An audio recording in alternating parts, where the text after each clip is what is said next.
Hello, this is Yahweasel. We start again, as you do. So I did save state, I could reload, but this game reacts to how many times you've played the game, so I'm not going to reload in that way very often. Instead, we're just going to do a little bit of fast motion here. Zzz.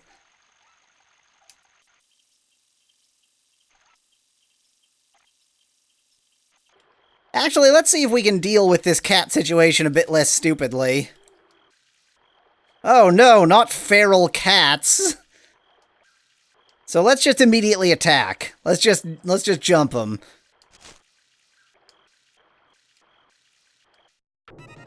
What do? Kill, kill, kill! I slash viciously at a nearby cat. Startled, it leaps back with incredible reflexes. I stay my ground, not getting any closer to the beast. Hearing a howl, I know I've hit my mark. Licking its wound, the animal recovers after a moment of pain. I ready my knife, waiting for my next chance to attack. Serge, behind you! I turn around to see that now I'm face to face with a pair of those ravenous yellow eyes. I think defend here. In desperation, I raise my arms in a cross, guarding my face. The beast catapults on me, throwing me down and pinning me to the ground. I scream from the bottom of my lungs, but not the top of my lungs, as I feel his sharp jaws clamp down on my skin. The beast straddles my body. Its teeth are now sunken deeply in my arm, my blood staining its fur as it growls. The pain is unbearable. I do everything in my power to struggle and break free, but the jaws are like an iron trap, gnawing and ripping flesh deeper and deeper with every passing second. Whoa, what was that? All of a sudden, the cat is hurled off me, thrown backwards by some incredible magic, obviously, cowers in a heap, away behind a tree, with a gaping hole in its belly. It roars helplessly. I look up to see Kid standing behind me, her knife dripping with blood. Yep, she did it. Squeezing the wound on my arm, I raise to my feet. I take a deep breath and try to tighten my grip on my knife, now slippery with sweat. Then, out of nowhere, Kid flashes. Okay, I think we've seen this. Yep, we've seen this. Thank you. Thank you. We've seen this. Yep, then Magil does his thing. Fine, so one attack did the trick. Hey, back to fast motions. Zzz.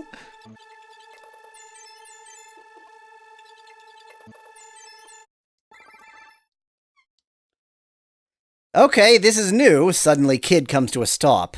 Shh. I stand as stiff as a pole with my ears wide open. Before long, I hear it too. Footsteps. Footsteps that weren't here a moment ago. Somewhere in this huge, dark labyrinth, something's out there. Does it know we're here? It's louder now. It's coming for us, I'm sure of it. Oh my god, it's right here! It's a friend! Shivers run up my spine as I stare at the my spine as I stare at the atrocious fusion of a lion and an eagle, easily twice as tall as me. It looks like it hasn't taken notice of us yet. What am I supposed to do? Rush it or try to hide? Let's try to hide. Ah, shucks, you're no fun. Come on, Kid, hurry! Kid reluctantly hides with me behind a corner. Behind a corner! I squat down next to her, patiently holding my breath. Magil is nowhere to be seen, probably already hidden in the shadows. It kills us. I hear it approach from around the corner, flapping its wings wildly and billowing smoke from its nostrils.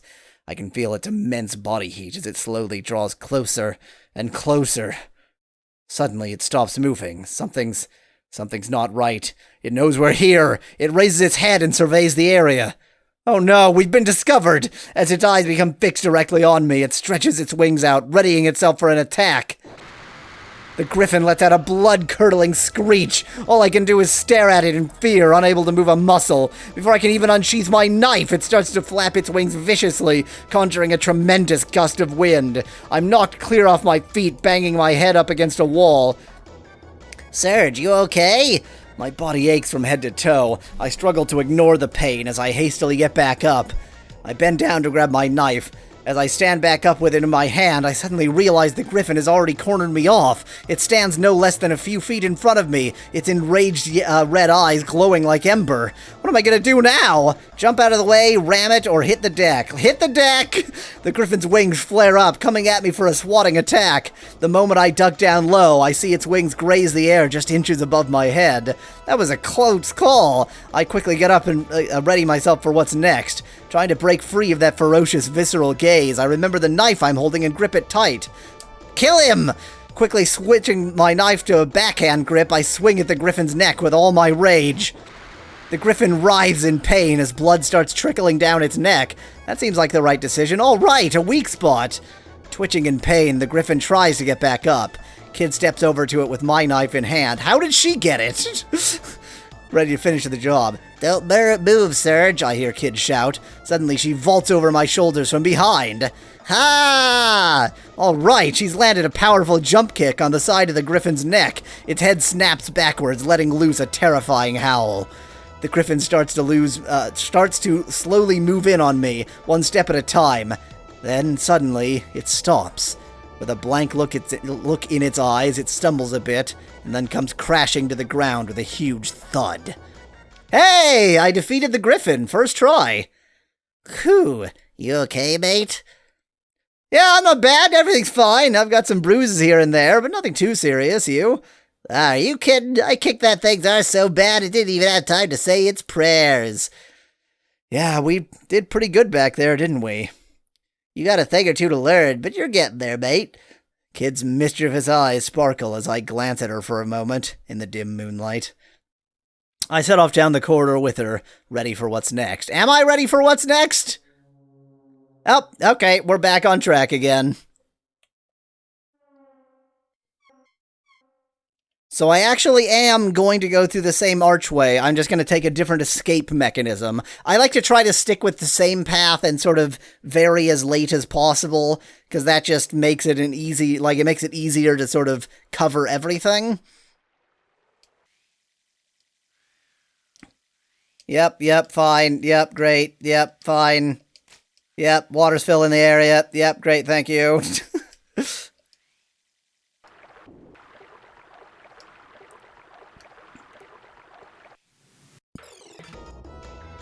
Head back to the staircase.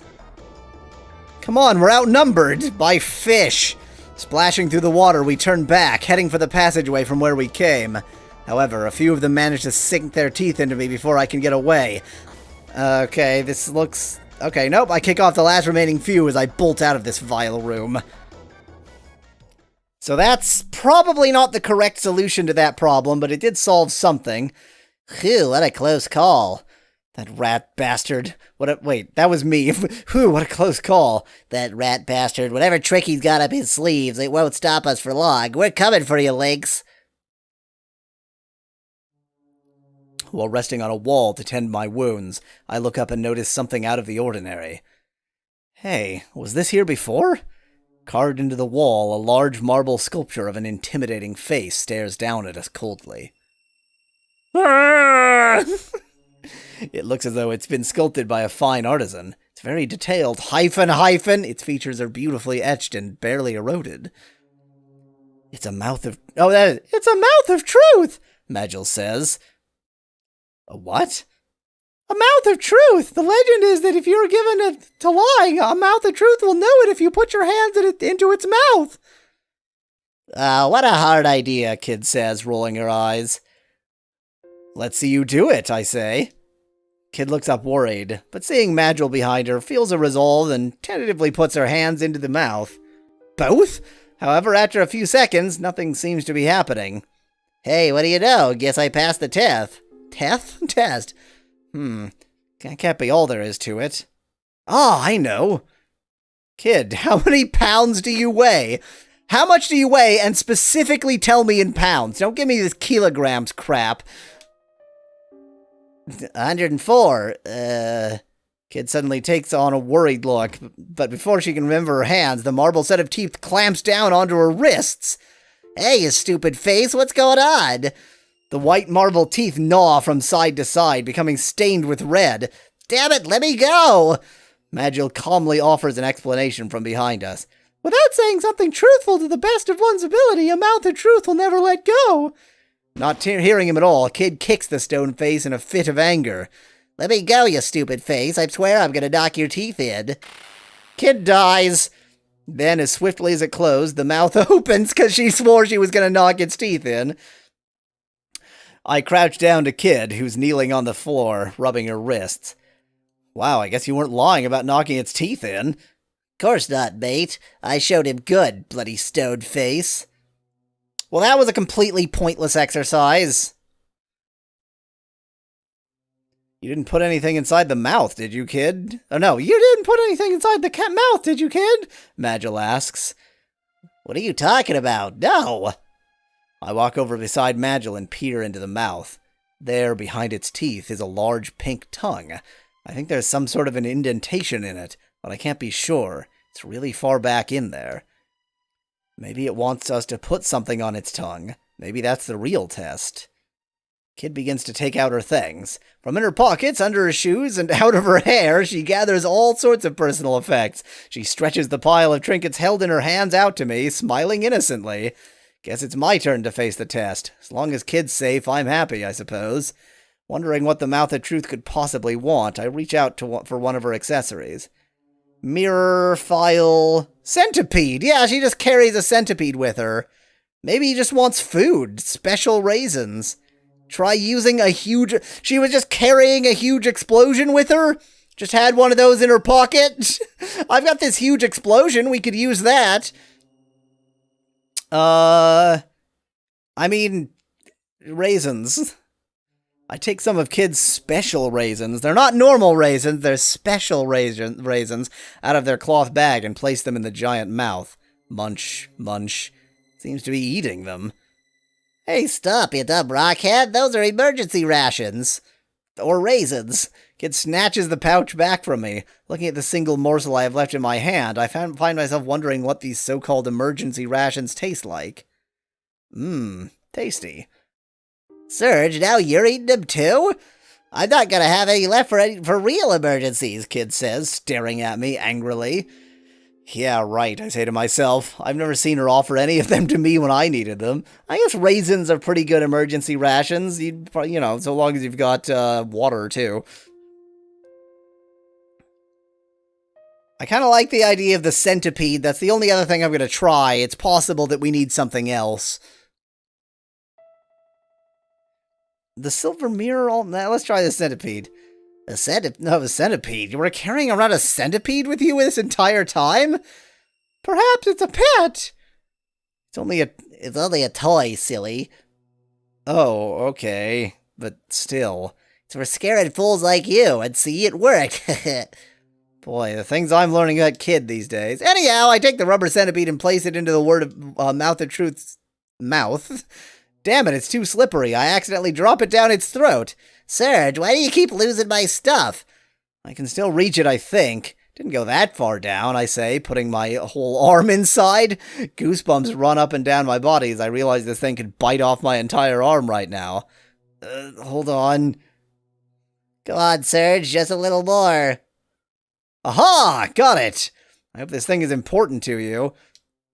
Yeah, losing it would be a drag, Kid answers. I wipe the sweat off my brow, letting out a deep sigh.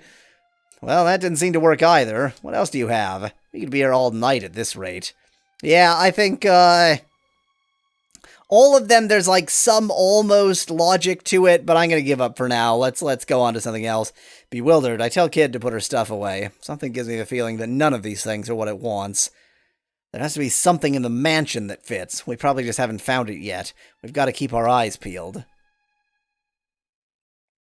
Yeah, that makes sense. Come to a branch after a ways. To our right lies a staircase going up, while the start of a dark passageway is directly ahead. I'm not sure where I am now. To our right... Well, then... Definitely take the passageway because follow the left wall. Proceed through the dark passageway. Before long, we're greeted with a beautifully ornate set of doors on the right. Strange. There's a distinct smell of flowers coming from here.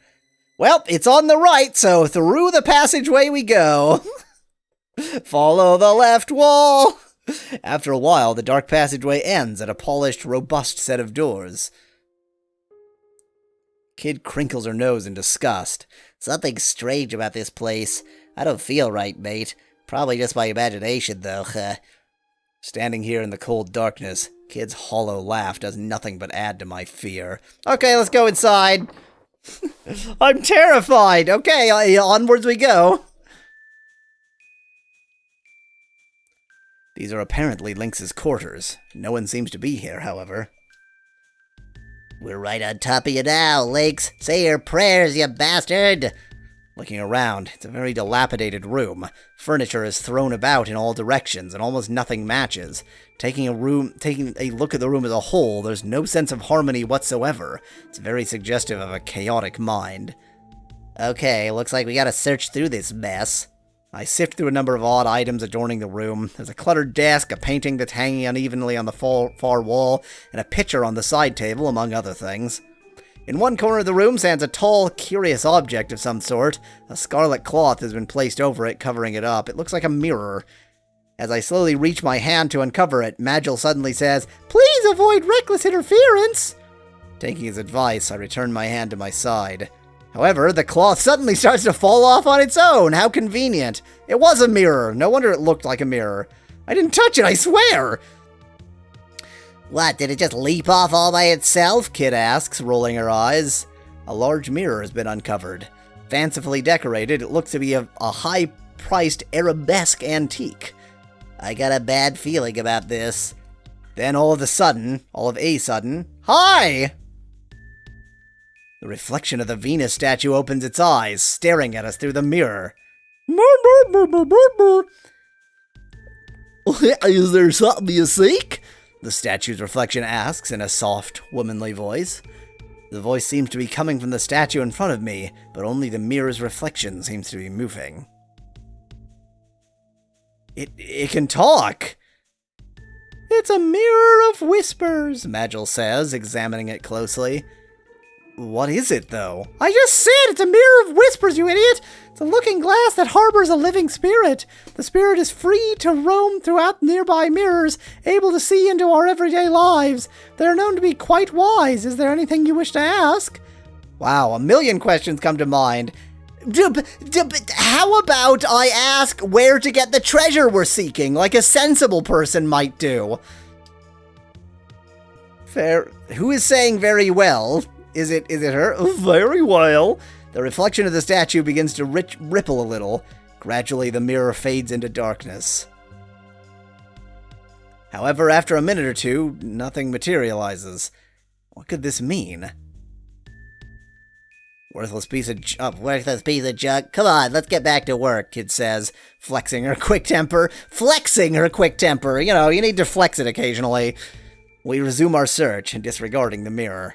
I take another extensive look at the room, reminding myself it's important not to miss a single detail. What should I do now? Let's rely on Magil's experience. What's the best thing to do now, Magil? Magil promptly disappears into the room's shadows. One by one, from the desk to the display shelf to the statues, I see his shadows shuffle around the room.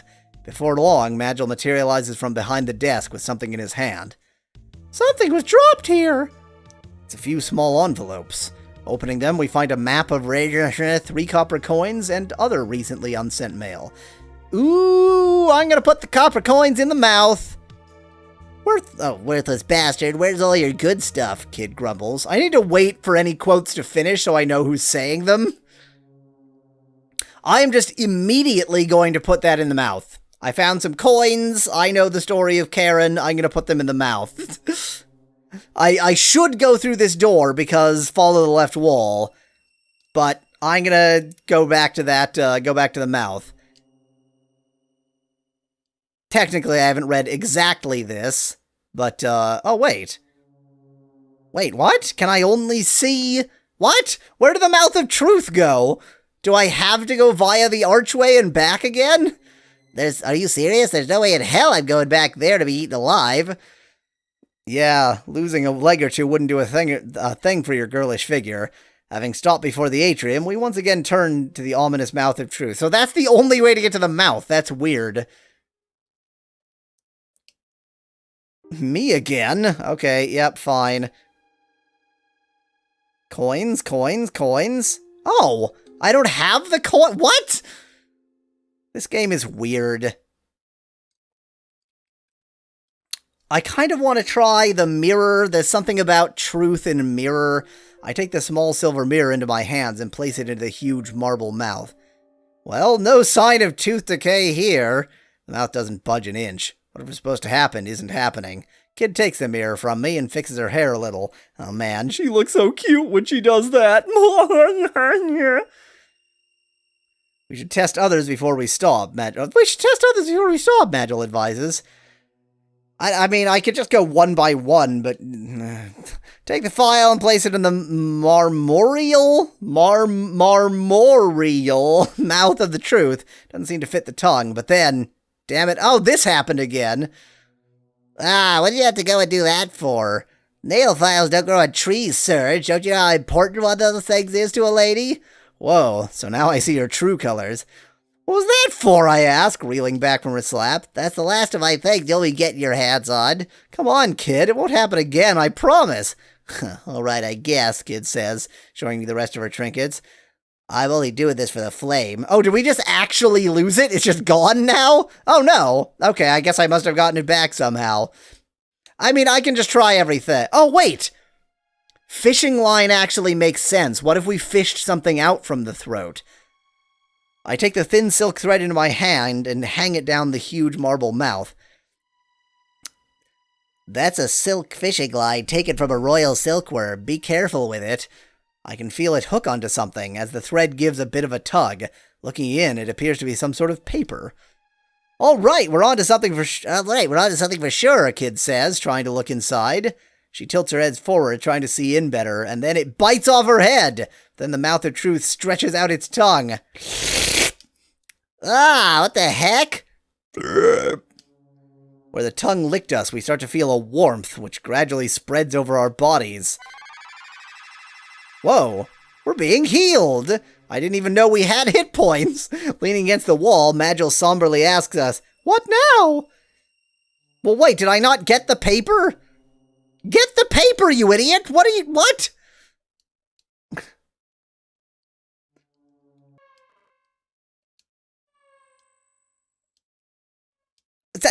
Just don't do that this time. Well, that's insane. Okay. Fine, try the lipstick, why not? I take the lipstick and smear some of it on the on the mouth of truth's marble lips. Hey, my lipstick! It explodes at the mere sight of my wasting the lipstick. It's a shame. I thought it did a very good job of prettying the marble face up. That's not what it's used for. It's just strange for you to have something like this when you're with you in the first place, kid. What, now you're saying it's weird for me to own cosmetics? Gulp. No, not really. You better buy me a new one once you get out of here. All right, I'll owe it to you, I answer apologetically. She won't be letting you forget about this one very easily, I can tell. I mean, the fishing line actually worked. Fine, let's just blow the damn thing up. Should I take a ball of gunpowder out of Kid's hand and place it within the huge stone mouth? But nothing happens. Do it, Serge, Kid says, putting some matches in my hand. Why didn't you give me matches before? I don't know about this. Do it. I don't know, really. Suddenly I hear the sound of the fuse burning. Kid's already lit the bomb. I quickly run for cover in a far corner. As the smoke clears, I start to see the hideous remains of the cracked mouth of truth. From beside me, I watch Kid dust herself off and walk over to the mutilated stone face with yet another bomb. Come on, Kid, we don't need to completely demolish it. It ain't dangerous, mate. It's just a little fire. Kid glances over at my face. I'm practically begging her to stop. All right already. You never want to have any fun, Kid says, kicking some dirt around. Well, what next? What? We're still here, but we just blew it up! For next time. Until then, thanks for watching. If you liked the video, do leave a like below. Cheers from Yahweasel.